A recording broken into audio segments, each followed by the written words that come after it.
यह सत्संग सर्वधर्म संगम है, रूहानी सत्संग, रूहानी मजलिस।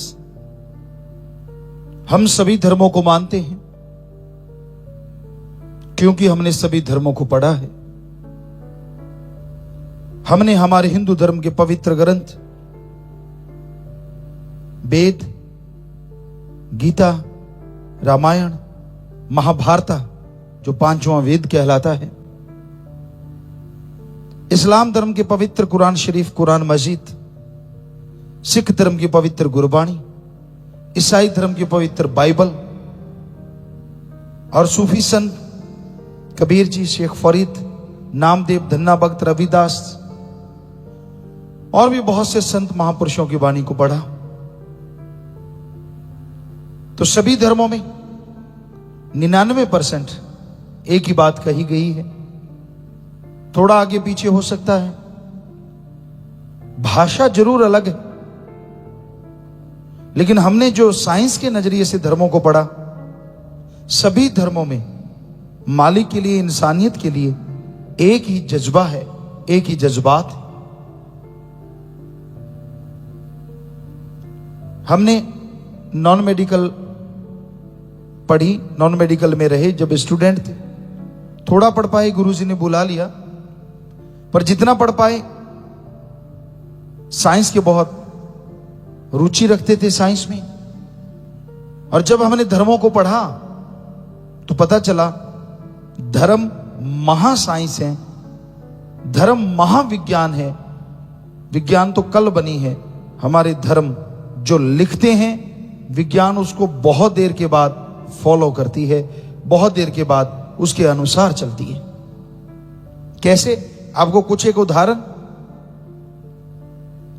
विज्ञान में बैक्टीरिया, वायरस को नहीं माना जाता था, जबकि वेदों में हजारों साल पहले लिखा था कीटाणु होते हैं, जीवाणु भी होते हैं, सूक्ष्म भी होते हैं, बड़े भी होते हैं। साफ साफ लिखा हुआ था, लेकिन साइंस ने मजाक उड़ाया।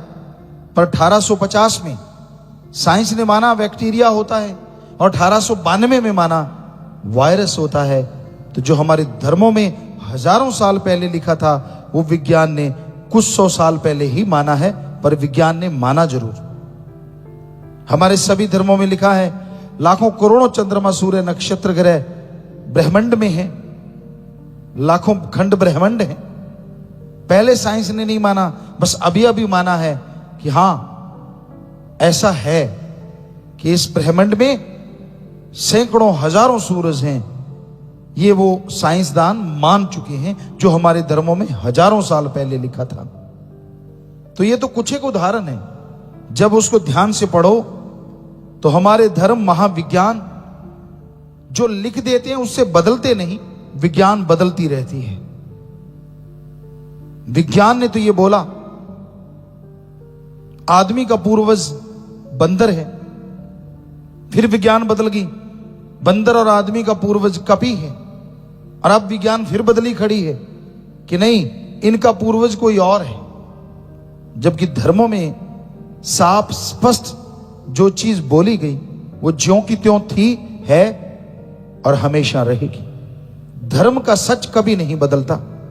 हमारे धर्मों में पीर पैगंबरों ने, ऋषि मुनियों ने, संत महापुरुष गुरुओं ने जो लिखा था सच था, सच है और सच ही रहेगा। उसमें झूठ की कोई गुंजाइश नहीं। आदमी ना माने तो ना माने, ये आदमी की मर्जी है। आदमी बदल जाए तो बदल जाए, पर धर्म कभी नहीं बदलती। उनमें सच था और सच है। तो ऐसे पाक पवित्र धर्मों की चर्चा करेंगे। तो आज का जो भजन नज्म है, जिसपे रूहानी सत्संग होने वाला है, और वो भजन है जी, नज्म है, कीमती है ये समा इसे लगाता कहां, सत्संग में आ जा फायदा उठा जा, देखे जो सब नाशवां, देखे जो सब नाशवां। समय और समुंदर की लहर कभी किसी का इंतजार नहीं किया करती। समय ना तो कभी किसी के लिए रुका है और समय ना कभी किसी के लिए रुकेगा। समय चलता रहता है, जो आलस्य में पड़ जाया करते हैं वो अपना नुकसान खुद कर लिया करते हैं। समय वो जंगली घोड़ा है जिसके गर्दन के बाल पकड़ के तो रोका जा सकता है, पर पूंछ पकड़ के नहीं रोका जा सकता। कहने का मतलब समय से पहले अगर आप तैयार रहते हैं तो समय के साथ साथ दौड़ सकते हैं, और अगर आप समय निकल गया पीछे पहुंचना चाहो तो फिर आप नहीं पहुंच सकते। समय की कदर कीजिए। आमतौर पे हमारे समाज में कहावत कि बच्चा बड़ा हो रहा है, आपका बच्चा छोटा था, नेचुरली हम बोलते हैं बच्चा छोटा, बेटी छोटी, बेटा छोटा, बड़ा हो गया। लेकिन संत रूहानी फकीर इसके उल्ट कहते हैं, नहीं, तेरा बच्चा छोटा हो गया। कैसे?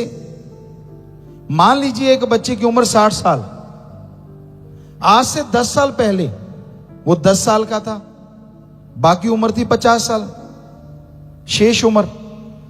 आज वो बच्चा 20 साल का हो गया, मां बाप कहते हैं बड़ा हो गया, संत कहते नहीं, छोटा हो गया। पहले 50 बकाया थी, अब 40 बकाया रह गई, क्योंकि जो भी सेकंड, मिनट, घंटा, दिन, महीना, साल गुजरता है वो आपकी कुल उम्र में से कम होता चला जाता है। आप मानो ना मानो आपकी मर्जी, लेकिन हकीकत है कि जो समय गुजरता है वो लौट के नहीं आता, जो श्वास चले जाते हैं वो वापस नहीं आया करते। इसलिए समय की कदर कीजिए। समय में क्या करना चाहिए? अच्छे भले पुरुषों का संग करो, नेकी भलाई की बातें करो। आप जब चुगली निंदा करते हैं, लेग पुलिंग, टांग खिंचाई करते हैं, क्या बता सकते हैं उससे आपको क्या नशा मिलता है? क्या आप बता सकते हैं उससे आपको क्या लाभ होता है? सत्संग करते करते हम एक कॉलेज में चले गए, तो कॉलेज में हम बैठे थे, तो बच्चों ने कहा, पिताजी, गुरुजी, हमसे कोई बुरी आदत छुड़वा दो। हमने कहा, बेटा पक्का छोड़ोगे? कहते हां, एक बुरी आदत आप बोल दो हम छोड़ देंगे। हमने कहा ठीक है, तो आप चुगली निंदा मत किया करो। एक छोटा सा बच्चा रोने लगा। हमने कहा क्या हुआ? ध्यान से सुनिए, बच्चे वाली बात आपकी भी हो सकती है। बच्चा कहने लगा रोते रोते, गुरुजी, अगर चुगली निंदा छोड़ देंगे तो हम करेंगे क्या सारा दिन? जरा सोचिए, आप जो फालतू की बहसबाजी करते रहते हैं, चुगली निंदा करते रहते हैं, उसके अलावा कोई और बात भी करते हैं क्या? छोड़ दीजिए चुगली निंदा, आपको अपने आप पता चल जाएगा। कोई पास से गुजरा उसकी निंदा, किसी का नाम याद आ गया उसकी निंदा। क्यों? आपको क्या मिलता है? हमारे हिंदू धर्म में लिखा है, पर निंदा 100 गौ घात समान है। 100 गौ घात करने के समान है किसी की निंदा करना, अपने शरीर को छोड़ के। पर निंदा इस्लाम धर्म में लिखा है, फालतू की बहसबाजी अल्लाह की इबादत से दूर करती है। खुदा के बंदो, फजूल की बातों में ना उलझा करो, नेकी और अल्लाह के कलमा अता करने की बातें किया करो। सिख धर्म में लिखा है, निंदा भली किसी की नाही, मनमुख मुग्ध करन, मुंह काले तिन निंदका, नरके घोर पवन। निंदा भली किसी की नाही, किसी की भी निंदा करना अच्छा काम नहीं है।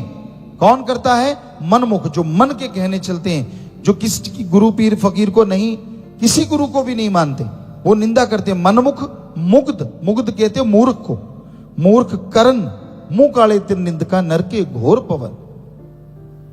दोनों जहां में मुंह काला होता है। लोग थूकते हैं, यार ये क्या है? और यहां भी नरक, आगे भी दोज़ख का दरवाजा उनके लिए खुल जाया करता है। इसलिए कभी किसी की बुराई ना गाओ। आप दूसरों को बुरा कहते हैं, क्या आप दूध के धुले हुए हैं? कभी अपने गिरेबान में देखा है कि आप में कमियां नहीं है? अच्छे कपड़े पहनना, दिखावा करना अलग बात है, धर्म को मानना अलग बात है। अगर वास्तव में धर्म को मानते हो तो आप ठगी नहीं कर सकते, बेईमानी नहीं कर सकते, भ्रष्टाचार नहीं कर सकते, निंदा चुगली नहीं कर सकते और किसी किस्म का नशा नहीं ले सकते अगर धर्म को मानते हो तो। क्योंकि हमारे धर्मों में तो ऐसी शिक्षा ही नहीं है। हमारे हिंदू धर्म में लिखा है कड़ा परिश्रम करो और प्रभु के नाम का सुमरन करो। इस्लाम धर्म में लिखा है हक हलाल की रोजी रोटी खाओ और अल्लाह का कलमा अता किया करो। सिख धर्म में लिखा है दसानुआं दी किरत करो और वाहिगुरु को याद करो। और ईसाई धर्म में लिखा है हार्ड वर्क करो और गॉड्स प्रेयर किया करो। कहां लिखा है निंदा किया करो? क्या किसी धर्म में लिखा है ठगी मारो? बताइए, क्या किसी धर्म में लिखा है बेईमानी करो? किस धर्म में लिखा है नशे किया करो? किसी भी धर्म में नहीं लिखा। तो जो नशे की दुकानों पे जाते हैं वो कौन होते हैं? उनका धर्म क्या है? हिंदू, मुस्लिम, सिख, ईसाई, साफ साफ लिखा है किसी भी तरह का कोई नशा नहीं कर सकते। पर आप तो धर्म के नुमाइंदा भी बनते हो और नशे भी करते हो। तो भाई धर्म को मानना नहीं, ये धर्म को बदनाम करना है। तो नशे, बुराइयां धर्मों में मना है। धर्मों में नेकी भलाई करने की प्रेरणा दी जाती है। भले कर्म करो, नेक नियत से नेकी करो, नेक नियत रखो। अगर नियत में खोट है, जितनी मर्जी भक्ति इबादत करते रहो, अल्लाह वाहिगुरु गॉड की दया में रहमत के लायक कभी नहीं बन पाओगे। आपका हृदय साफ चाहिए, दिलो दिमाग में पाक पवित्रता चाहिए, तो उस अल्लाह वाहिगुरु राम की दया में रहमत बरसती है, तो उसकी कृपा दृष्टि होती है। अंदर छल कपट, मुख में राम बगल में छुरी, ये नहीं होना चाहिए। पर आजकल यही हो रहा है। दिखने में जो नजर आता है वास्तव में होता नहीं, और जो वास्तव में होता है वो दिखता नहीं। तो भाई आज आपको धर्म की सच्ची बात जो थोड़ी कड़वी होती है बताएंगे आपको, सभी धर्मों की बात, क्योंकि हमने सभी धर्मों को पढ़ा है और सभी धर्मों को मानते हैं। दिखावा नहीं करते, ढोंग नहीं करते, सिर्फ मानते हैं। पूरी कोशिश करते हैं 100% सभी धर्मों को माने, और मानते भी हैं। धर्म को मानना बहुत बड़ी बात है। धर्मों में ऊंच नीच नहीं बनाई गई, धर्मों में छोटा बड़ा नहीं बनाया गया। हमारे पवित्र वेदों में अगर लिखा है वर्ण बनाए हैं, वो किसी की जात पात नहीं बनाई। जो मरे हुए पशुओं को उठाता है, उसका चमड़ा उतारता है, हड्डियां उठाता है, उसको शूद्र कहा गया। फिर दुकानदार वैश्य समाज, फिर जो समाज की रक्षा करते हैं क्षत्रिय, जिनको ब्रह्म ज्ञान है ब्राह्मण कहलाए। पर उसमें साफ साफ लिखा है कि अगर कोई शूद्र के घर पैदा होता है और वो ब्रह्म ज्ञान हासिल कर लेता है, तो वो शूद्र नहीं ब्राह्मण ही कहलाएगा। सो वेदों में गलत नहीं लिखा। बताने वाले गलत बता दें तो अलग बात है, सुनने वाले गलत सुन लें तो अलग बात है। लिखा हुआ तो सच है और सही है। सभी धर्मों में ऐसा है। हम एक बार लखनऊ साइड में सत्संग करते करते गए। वहां किसी ने हमें सवाल किया, गुरुजी इस्लाम धर्म में जो काफिर कहा जाता है, वो हिंदू को, सिख को, ईसाई को गालियां दी गई हैं। हम हंस पड़े, कहते हंसे क्यों? हमने कहा आपकी नासमझी पे। काफिर का मतलब है जो ओम हरि अल्लाह वाहिगुरु का नाम नहीं लेता, लानत ऐसे आदमी पे, और कोई गाली नहीं है। जो ओम को याद करे, अल्लाह को याद करे, वाहिगुरु को याद करे, गॉड को याद करे, वो काफिर नहीं होता। काफिर वो होता है जो मालिक को याद नहीं करता और बुरे कर्मों में लिप्त रहता है। ये तो सभी के लिए है, किसी एक के लिए नहीं। कोई बना दे अलग बात है, पर धर्मों में ऐसा लिखा हुआ नहीं है, हमने खुद पढ़ा है। तो लोगों में गलत फहमियां बहुत होती हैं। उस गलत फहमी की वजह से लोग एक दूसरे के दुश्मन, एक दूसरे को बुरा मानने लग जाते हैं।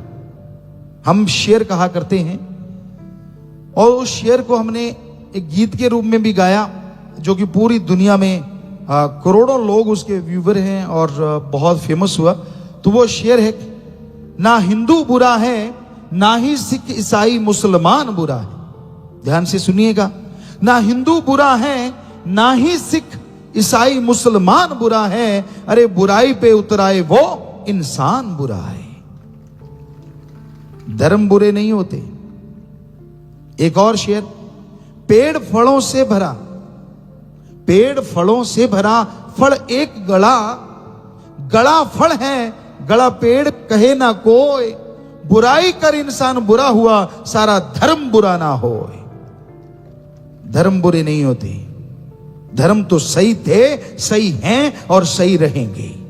कोई वैसा नकाब ओढ़ के, कोई वैसे पहनावा पहन के बुरे कर्म करने लग जाए, वो आदमी बुरा हो सकता है। धर्म को बुरा मत कहिए, क्योंकि धर्म कोई भी बुरा नहीं है। क्योंकि संत पीर पैगंबरों ने, महापुरुषों ने जो लिखा वो आदमी के भले के लिए लिखा है, नुकसान के लिए नहीं लिखा।